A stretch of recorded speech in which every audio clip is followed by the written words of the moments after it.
खुदावंद यसू मसीह के अजीम जलाली और बाबरकत नाम में प्रिंस ऑफ पीस टीवी देखने वालों को सलाम।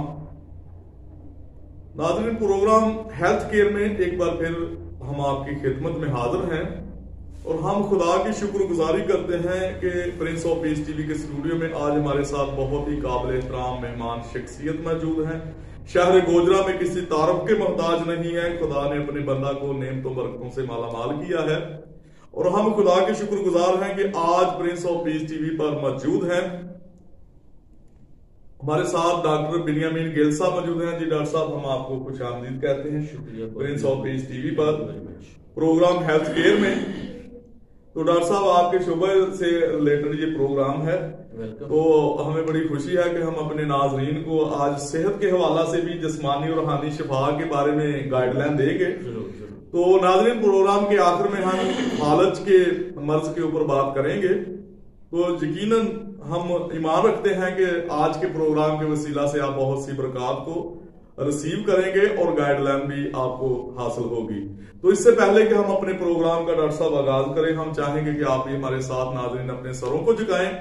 हम खुदा के पाक नाम से अपने प्रोग्राम का आगाज करेंगे और मैं डॉक्टर बिनियामीन गिल से गुजारिश करूंगा कि वो दुआ में हमारी रहनुमाई करें। कदोस कदोस कदोस मेहरबान पाक खुदा, हम शुक्रगुजार हैं आज के दिन, आज की सलामती के लिए, इस सारे प्रोग्राम के लिए तेरा शुक्र करता हूँ और उन तमाम लोगों के लिए जो खुदा तेरे प्रोग्राम को देखते हैं, क्योंकि यहाँ तेरी बातें होती हैं। उन ख़ानदानों पर तेरी खास बरकत चाहते हैं। कादर मुतलक खुदा, इस प्रोग्राम के वसीला से हम, हमारे ख़ानदान और तमाम वो ख़ानदान शख्सी और ख़ानदानी तौर पर इस प्रोग्राम के वसीला से बरकत पाएँ। शुक्रगुजार हूँ कि तू हमारे साथ है, तूने मेरी दुआ को सुना है, कबूल किया है, मसीह के नाम में आमीन। नाज़रीन, जैसा कि अनवान से जाहिर है कि health care Prince of peace TV का ये मुनफरद प्रोग्राम है जिसमें हम अपने नाजरीन के साथ जिस्मानी और रूहानी शिफा के बारे में बातों को शेयर करते हैं। और आज हम देखेंगे कि खुदा का कलाम इस सिलसिला में हमारी किस तरह से रहनुमाई करता है।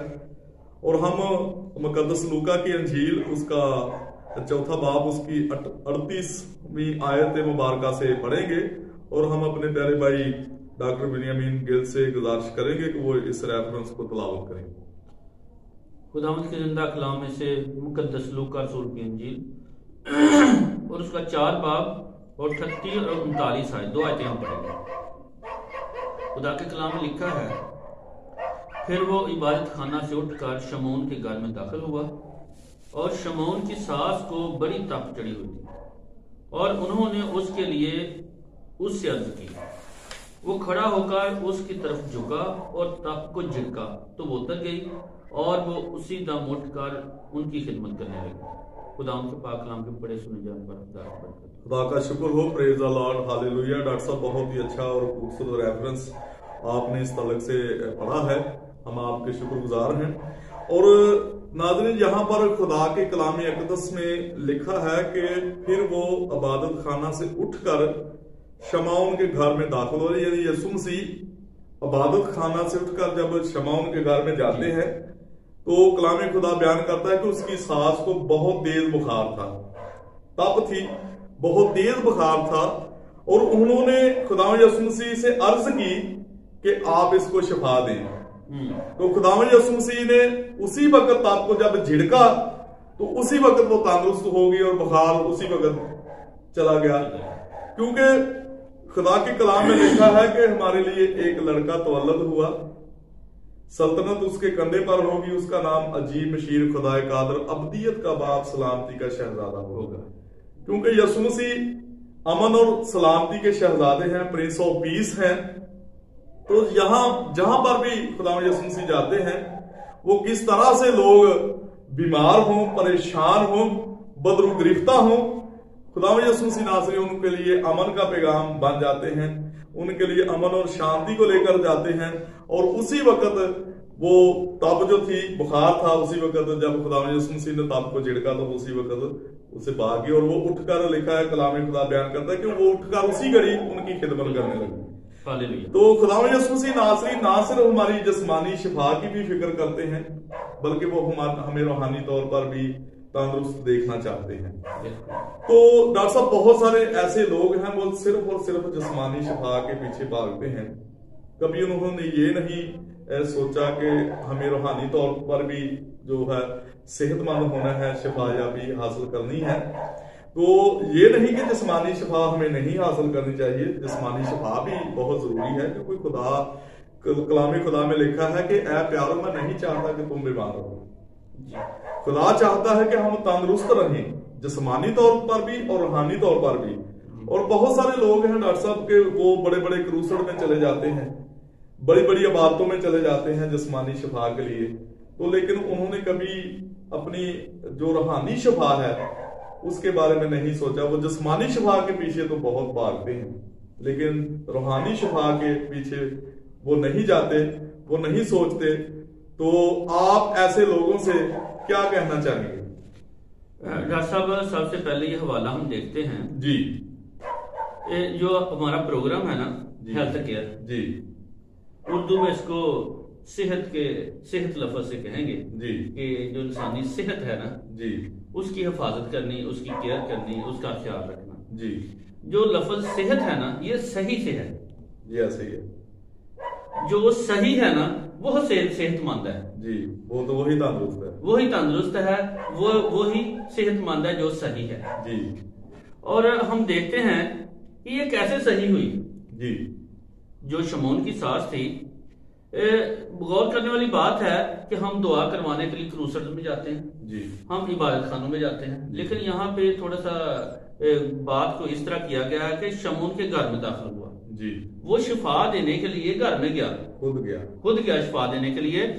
और अगली बात है कि जैसे वो जो तप चढ़ी हुई थी ना जी, जो बुखार था, ऐसे लग रहा है जैसे कोई जानदार चीज थी, वो उसे झिड़का जी। लेकिन यहाँ तो हम देखते हैं कि जैसे बुखार बेजान चीज है, वो सुनता नहीं, वो बोलता नहीं, वो देखता नहीं, लेकिन यहाँ उसमें समझ सुनने की और हुक्म मानने की भी जी एक ऐसे लगता है जो उसमें ताकत है।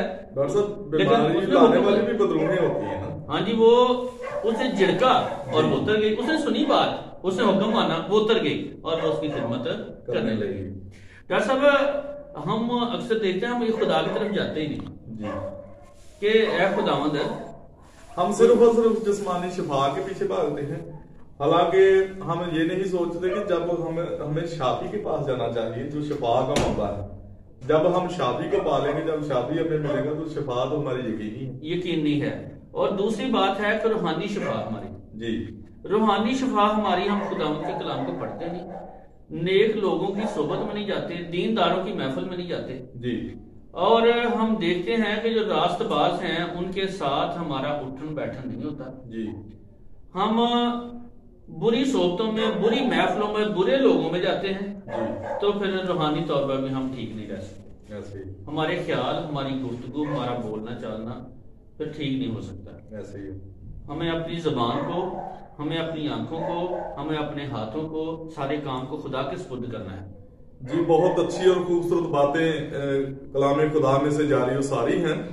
और खुदा के बंदा, जैसा कि मैंने आपको पहले तारफ में बताया है कि मेडिकल के शोबा से रिलेटेड हैं, तो आज हम अपने प्यारे भाई से सुनेंगे कि वो फालज के मर्द से किस तरह से आपको गाइडलाइन फराहम करते हैं। तो डॉक्टर साहब ये जो फालज है जी, आप हमारे नाजरीन को बताएं कि जो फालज का मर्ज है ये किस तरह से हमारे जिस्म पर आता है, किस तरह से वारद होता है और इसका तदारक क्या है, किस तरह से इससे बचना है और इसकी किस तरह से आपने केयर करनी है अपनी सेहत के बारे में, और उनको उसका तदारक भी बताएं कि किस तरह से इससे बचा जा सकता है। डॉक्टर साहब सबसे जो पहली बात है, फालिज जो लफ्ज है ना जी, ये किसी हिस्से का मफलूज हो जाना जी, ऐसे किसी हिस्से पैरालाइज हो जाना, पैरालाइज हो जाना जी। फालिज एक साइड का भी होता है, दाईं साइड का या बाईं साइड का या नीचे वाला हिस्सा, और कुछ ऐसे हैं जिनका एक बाजू सिर्फ पैरालाइज होता है, किसी की एक टांग होती है सिर्फ जी, किसी का दोनों टांगे पैरालाइज हो जाती हैं जी, वो भी फालिज है जी। और उसकी मुख्तलिफ वजूहात हैं जी, किसी का ब्लड प्रेशर के साथ तल्लक है, किसी का रोड एक्सीडेंट के साथ तल्लक है, किसी का टेंशन परेशानियां जो आजकल وہ اتنی پریشانی ہوتی نہیں، لیکن لوگ زیادہ محسوس کرتے ہیں. جی ایسے دوسروں کے کام میں مداخلت کرنی، پریشانی خود خرید لینی، جی اس طرح بڑھ جانا، غصے میں آ جانا، ٹینشن لے لینا. ہاں جی یہ بھی ایک وجہ ہے. اور یہ سردیوں کا موسم تھا، گزرا ہے، سردیوں میں بڑے فالج کے مریض گزرے ہیں، اور روڈ ایکسیڈنٹ میں نیچے والے حصے پیرالائز ہو جاتے ہیں، وہی مفلوج ہو جاتے ہیں. ٹھیک ہے جی. لیکن ان کا جیسا مسئلہ ہوتا ہے ویسے ہی اس کی بہتری کے لیے ٹریٹمنٹ ہوتا ہے. جی سب سے پہلے جو فالج کی وجہ سے ہوتا ہے برین ہیمریج ہو جانا، جی سیویئر اسٹروک ہونا، ون سائڈ پیرالائز میں آتے ہیں یہ. جی تو اس کے لیے سب سے پہلے نیورو فزیشین، نیورو سرجن کی ضرورت ہوتی ہے. وہ ایم آر آئی کریں، سی ٹی اسکین کریں، وہ دیکھیں کہ کلاٹ آیا یا نس پھٹ گئی ہے. جی ایسے اسی حساب سے پھر ڈاکٹر صاحب جو ہیں وہ ان کا برین کا ٹریٹمنٹ پہلے دیتے ہیں. اس کے بعد پھر اگلا نیکسٹ ٹریٹمنٹ ہوتا ہے نا، پھر وہ کوشش کرتے ہیں کہ اس کے جو پریشر ہے میڈیسن کا وہ جسم کی طرف جائے. تو بہت اچھی اور خوبصورت باتیں آپ نے اس تعلق سے کہی ہیں کہ فالج کا جو مرض ہے وہ کس طرح سے ہوتا ہے. تو آپ ہمارے ناظرین کو بتائیں کہ آپ کس طرح سے اس سے وہ احتیاطی تدابیر اختیار کر کے کس طرح سے اس سے بچ سکتے ہیں. جی ڈاکٹر صاحب وہ ایسا جو جس کو کہتے ہیں نا کہ فرسٹ ایڈ، جی فرسٹ ایڈ پہلا ٹریٹمنٹ وہ تو نیورو سرجن کا ہوتا ہے، نیورو فزیشین خاص طور پہ. جی لیکن لوگ نیورو فزیشین کے پاس جاتے ہیں، سرجن کے پاس بھی جاتے ہیں، میڈیسن اسپیشلسٹ کے پاس بھی جاتے ہیں، لیکن مقصد یہی ہوتا ہے ان کا کہ وہ کیسے وہ جو بلڈ کلاٹ ہے نا اس کو کیسے ریموو کیا جائے. جی اگلا سٹیپ ہوتا ہے ان کا کہ اس کا جسم جو پیرالائز ہوا ہے وہ چلے. اس کے لیے پھر لوگ فزیوتھراپسٹ کے پاس بھیجتے ہیں، ڈاکٹر بھیج دیتے ہیں، کچھ لوگ خود ہی آ جاتے ہیں. جی پھر جو فزیوتھراپسٹ ہوتا ہے وہ ایک ٹریٹمنٹ پلان بناتا ہے جی کہ اس کا کتنے % حصہ پیرالائز ہوا ہے. جی یہ 1 گریڈ 2 گریڈ میں یا 3 گریڈ میں زیادہ پیرالائز ہو گیا. اسی حساب سے پھر وہ دیکھتا ہے ٹریٹمنٹ بنا کے کہ یہ 1 مہینے میں، 6 مہینے میں یا سال میں لگ سکتا ہے. تو پھر وہ فزیکل تھراپی، جسمانی موومنٹ، میرے پاس اس کا پورا یونٹ ہے فزیوتھراپی کا، جتنی مشینیں استعمال ہوتی ہیں فالج میں یا دوسرے جو حصے پیرالائز ہوتے ہیں روڈ ایکسیڈنٹ میں. جی اس کے لیے پھر ہم کچھ الیکٹریکل مشینیں ہیں میرے پاس، کچھ فزیکل مشینیں ہیں، وہ ایکٹیو ایکسرسائز ہیں، کچھ پیسیو کروانی پڑتی ہیں. جی تو وہ سب کی کہہ لیں کہ ہیلپ لے کر کوشش ہوتی ہے کہ مریض کو بحال کیا جائے. جو پہلے بیٹھ نہیں سکتا اس کو بٹھایا جائے، جو کھڑا نہیں ہو سکتا اس کو کھڑا کیا جائے، جو چل نہیں سکتا اس کو چلایا جائے. جی ڈاکٹر صاحب بڑی اچھی وضاحت آپ نے پیش کی ہے فالج کے مرض کے بارے میں. تو ناظرین میں آپ کو یہ بتانا چاہتا ہوں کہ ہمارے پیارے بھائی ڈاکٹر بنیامین گیل صاحب فزیو تھراپسٹ ہیں، گوجرا میں ان کا کلینک ہے. اگر آپ ان سے رابطہ کرنا چاہیں تو یقیناً prince of peace T V سے آپ سکرین پر نمبر چل رہے ہیں، رابطہ کر سکتے ہیں. ہماری ٹیم کے ساتھ یہ منسلک ہیں، تو آپ ضرور ان کی خدمات اس حوالہ سے حاصل کر سکتے ہیں. یقیناً خدا آپ کو صحت و تندرستی ان کے ذریعے سے عطا کرے گا. ڈاکٹر صاحب ہم آپ کے بہت شکر گزار ہیں prince of peace T V کو وقت دینے کے لیے. ناظرین اس کے ساتھ ہمارے پروگرام کا وقت ختم ہوا چاہتا ہے. پھر ملیں گے نئے مہمان کے ساتھ نئے پروگرام میں. اس وقت تک دیجیے ہمیں اجازت. God bless prince of peace T V. God bless all of you. God bless Pakistan. Pakistan زندہ باد. دیکھتے رہیے prince of peace T V.